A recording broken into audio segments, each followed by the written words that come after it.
नमस्कार, आप देख रहे हैं ग्रैंड न्यूज नेटवर्क और मैं हूं आप सभी के साथ आयुषी। अब मेरे साथ देखिए न्यायधानी सहित प्रदेश भर से जुड़ी हुई तमाम खबरें। चलिए खबरों का सिलसिला अब शुरू करते हैं। बिलासपुर के तखतपुर ब्लॉक के ग्राम सकर्रा में IMAEC steel and power limited की स्थापना को लेकर स्थानीय लोगों का विरोध लगातार बढ़ते ही जा रहा है। 19 नवंबर को आयोजित जन सुनवाई के दौरान ग्रामीणों ने जमकर हंगामा किया और अपनी समस्याओं को सामने लेकर आए।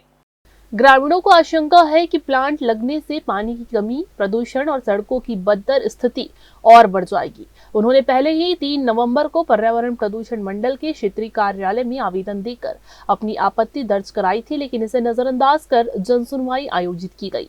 विरोध प्रदर्शन के दौरान ग्रामीणों ने कहा कि क्षेत्र की 2 नदियां घोंघा और मनियारी का जल गर्मी के दिनों में भी कम हो जाता है और प्लांट शुरू होने के बाद ये संकट और भी गंभीर हो जाएगा।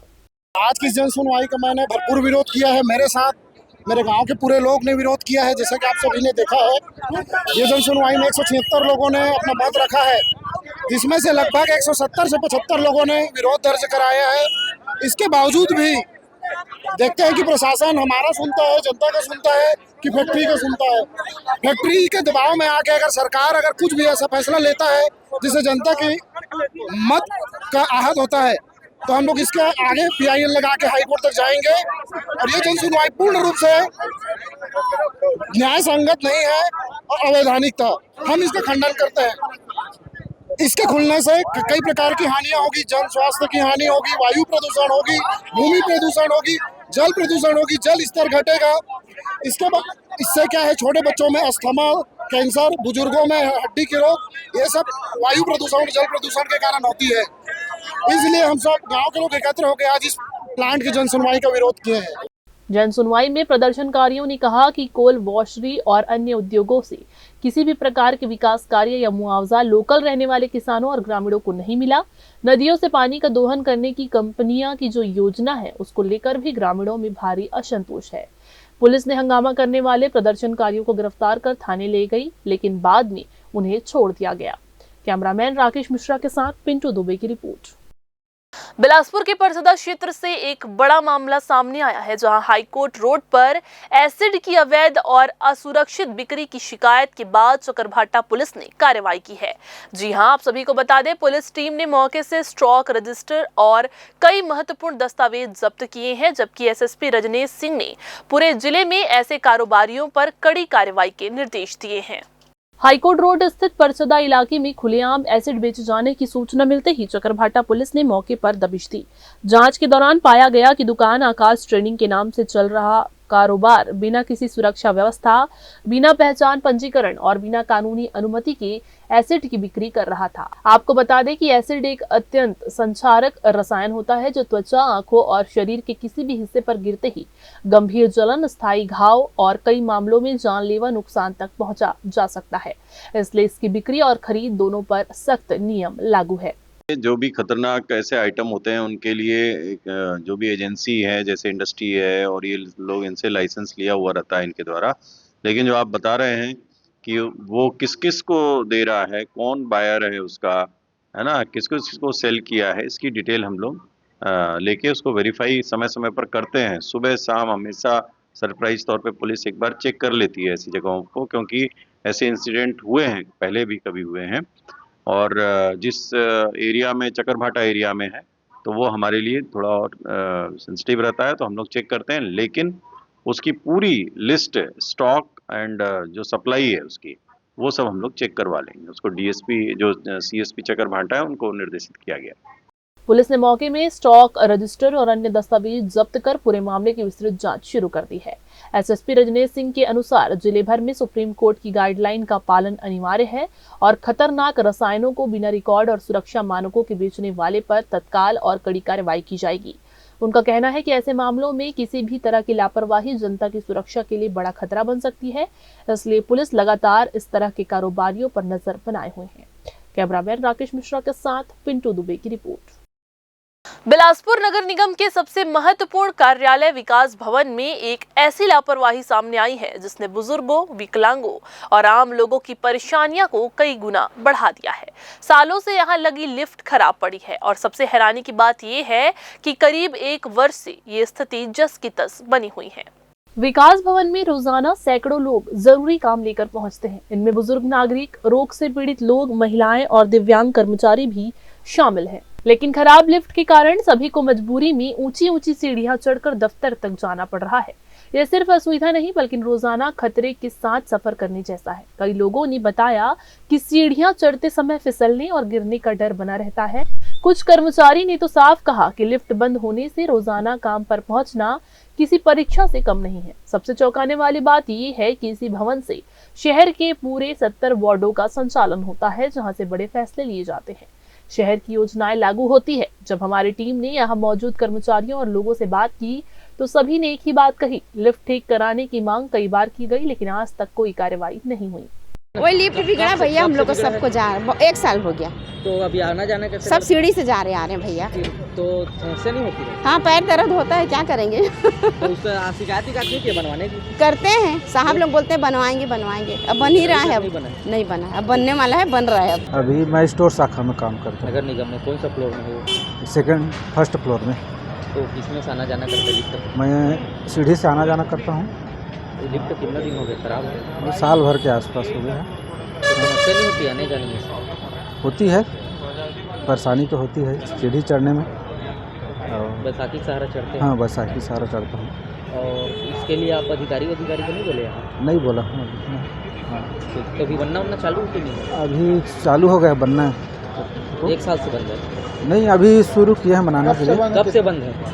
और 1 साल पहले से बंद है, लेकिन अब शुरू हो गया बनाने के लिए। ठीक। हाँ। अब सवाल ये है कि इस खबर के सामने आने के बाद नगर निगम के अधिकारी क्या कदम उठाते हैं। क्या लिफ्ट जल्द दुरुस्त होगी या फिर लोगों की परेशानी यूं ही जारी रहेगी। बिलासपुर शहर के लिए सिर्फ एक सुविधा का मुद्दा नहीं बल्कि संवेदनशीलता और जिम्मेदारी की परीक्षा है। अब सबकी नजरें प्रशासन पर टिकी हुई है। कैमरामैन गोलू कश्यप के साथ भारतेंदु कौशिक की रिपोर्ट। दक्षिण पूर्व मध्य रेलवे ने अधोसंरचना विकास को तेज करते हुए एक महत्वपूर्ण तकनीकी कार्य की घोषणा की है। इसके तहत चक्रधर नगर ब्लॉक कैबिन को चौथी रेलवे लाइन से जोड़ने रायगढ़ कोतरलिया स्टेशन में ऑटो सिग्नलिंग और तीसरी रेलवे लाइन के विद्युतीकरण का काम किया जाएगा। इन कामों को सुचारू रूप से पूरा करने के लिए रेलवे ने 22 नवंबर से 3 दिसंबर तक बिलासपुर रायगढ़ के बीच चलने वाली 4 मेमू पैसेंजर ट्रेनों को रद्द करने का निर्णय लिया है। इसके साथ ही 23 नवंबर से 3 दिसंबर तक गोंदिया झारसुगड़ा पैसेंजर भी बिलासपुर और झारसुगड़ा के बीच रद्द रहेगी।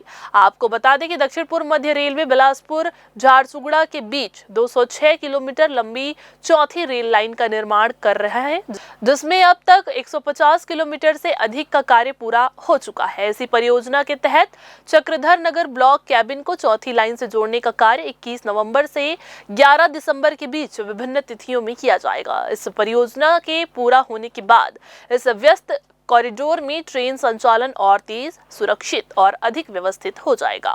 फिलहाल यात्रियों से अपील है कि यात्रा से पहले अपनी ट्रेन की स्थिति की जांच जरूर करें। छत्तीसगढ़ में अब स्कूलों के प्राचार्य और प्रधान पाठकों को एक नया और चौंकाने वाला काम सौंपा गया है। डीपीआई ने नया आदेश जारी करते हुए निर्देश दिया है कि अब संस्था प्रमुख आवारा कुत्तों को पकड़वाने का जिम्मा निभाएंगे। जी हां, अब स्कूल चलाने वालों को प्रशासन के साथ मिलकर कुत्तों की पकड़ाई तक करनी होगी। स्कूलों में पहले ही शिक्षकों की बीएलओ ड्यूटी, विभिन्न सर्वे और सरकारी कामों में सहभागिता रहती है। ऐसे में अब संस्था प्रमुखों पर एक और जिम्मेदारी डाल दी गई है। आदेश के अनुसार स्कूल परिसर और उसके आसपास विचरण करने वाले आवारा कुत्तों की सूचना प्राचार्य, ग्राम पंचायत, जनपद पंचायत और नगर निगम के डॉग कैचर्स अधिकारियों को देंगे। उनकी सहायता से इन कुत्तों को पकड़ा भी जाएगा। इसके अलावा यदि किसी बच्चे को आवारा कुत्ता काट लेता है तो प्राचार्य या प्रधान पाठक को तुरंत उसे नजदीकी स्वास्थ्य केंद्र ले जाकर उपचार सुनिश्चित करना होगा। जिम्मेदारी भी स्कूल प्रमुखों को ही सौंपी गई है। लोक शिक्षण संचालनालय ने साफ कहा है कि सुप्रीम कोर्ट के आदेश के बाद ये कार्यवाही आवश्यक है, इसलिए सभी स्कूलों में आवारा कुत्तों के प्रवेश को रोकने के लिए पंचायत और निगम के सहयोग से उचित इंतजाम किए जाए। इस आदेश का पालन विद्यालयों में सुनिश्चित कराने की जिम्मेदारी अब जेडी और डीईओ पर होगी। सवाल यह है कि पहले से ही अनेक गैर शैक्षणिक कार्यों में उलझे शिक्षक और प्राचार्य अब इन नई जिम्मेदारियों को कैसे निभाएंगे। फिलहाल आदेश लागू हो चुका है और स्कूलों में सुरक्षा व्यवस्था को लेकर चर्चा तेज है। बिलासपुर के सरकंडा स्थित मोपका चौकी से एक चौंकाने वाला वीडियो इंटरनेट मीडिया पर तेजी से वायरल हो रहा है, जिसमें ड्यूटी पर तैनात आरक्षकों का चौकी खाली छोड़कर पीछे के कमरे में शराब पीते हुए दिखाई देना पुलिस की कार्यशैली पर सवाल खड़े करता है। यही नहीं बल्कि एक युवक के साथ उनके दुर्व्यवहार ने विभाग को कटघरे में खड़ा कर दिया है।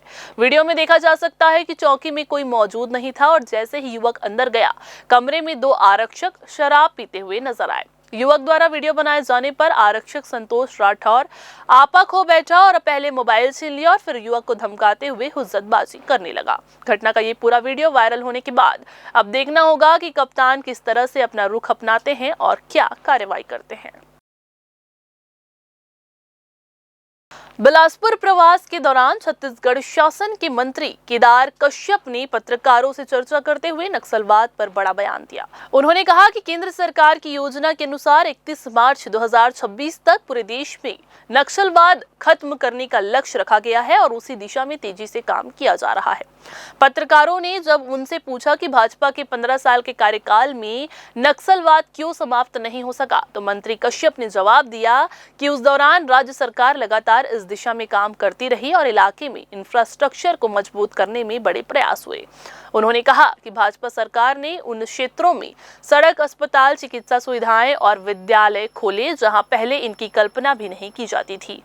कश्यप ने कांग्रेस पर भी निशाना साधते हुए कहा कि उन्होंने क्षेत्रों को बांटने का काम किया, जबकि भाजपा ने हमेशा विकास को प्राथमिकता दी है। उन्होंने ये भी स्पष्ट किया है कि भाजपा के किसी भी केंद्रीय या राज्य नेता ने कभी नक्सलियों के पक्ष में बयान नहीं दिया है। मंत्री कश्यप का ये बयान प्रदेश की राजनीति में नई हलचल पैदा कर रहा है।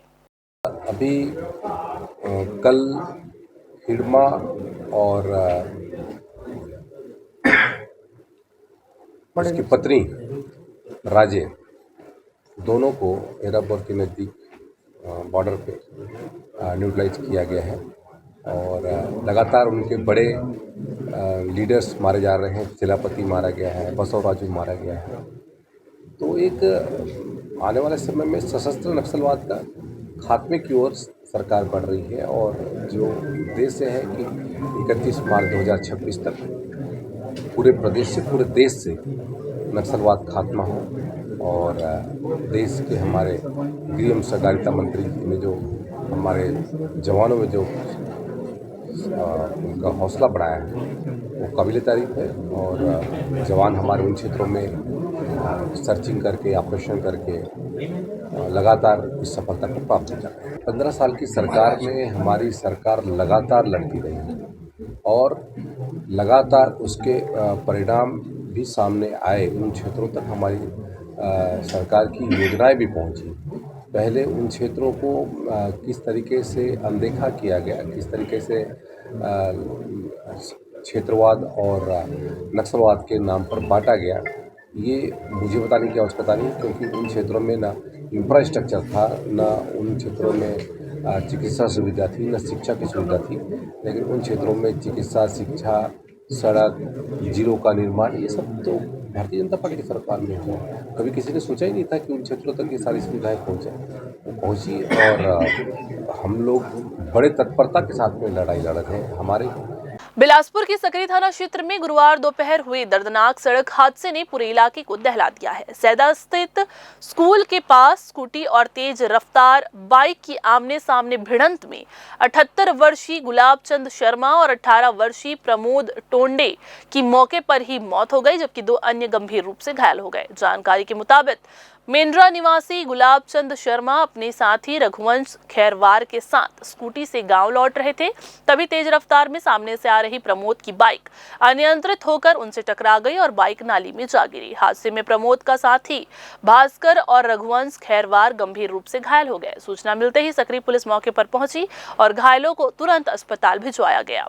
वृद्ध गुलाबचंद का पोस्टमार्टम करवाया जा चुका है, जबकि प्रमोद टोंडे का शव मरचुरी में सुरक्षित रखा गया है और उसके माता पिता दूसरे शहर में होने के कारण पुलिस देर शाम तक उनके भाई से संपर्क नहीं कर पाई। परिजनों के आने पर शुक्रवार को पोस्टमार्टम किया जाएगा। अचानक हुए इस हादसे से क्षेत्र में शोक और दहशत का माहौल बना हुआ है, जबकि पुलिस ने मामले की जांच शुरू कर दी है।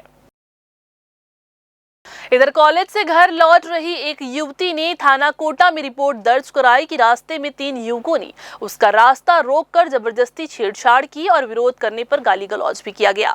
शिकायत मिलते ही पुलिस ने मामला दर्ज कर जांच शुरू कर दी और गंभीरता को देखते हुए तेजी से कार्रवाई करते हुए 24 घंटे के भीतर ही तुषार साहू, कोमल साहू और नितेश साहू को गिरफ्तार कर न्यायिक रिमांड पर जेल भेज दिया गया है। जांच में ये सामने आया कि तीनों के खिलाफ पहले भी कई आपराधिक रिकॉर्ड दर्ज है और इनके खिलाफ गुंडा फाइल भी खोली गई है। कोटा थाना के बिलगहना क्षेत्र के दारसागर पंजरापथरा के रहने वाले शालू अंसारी उर्फ इसराइल ने मोहम्मद आदिल अंसारी के साथ हुई कहासुनी के दौरान गाली गलौज की और अचानक धारदार हथियार से हमला कर दिया और उसे गंभीर रूप से घायल कर दिया। घटना के तुरंत बाद वो गांव से फरार हो गया था। मामले की रिपोर्ट दर्ज होने के बाद आरोपी की तलाश शुरू की गई। लगातार जानकारी जुटाने के दौरान ये पता चला कि आरोपी दारसागर कूपा बंधा के घने जंगल में छिपा हुआ है।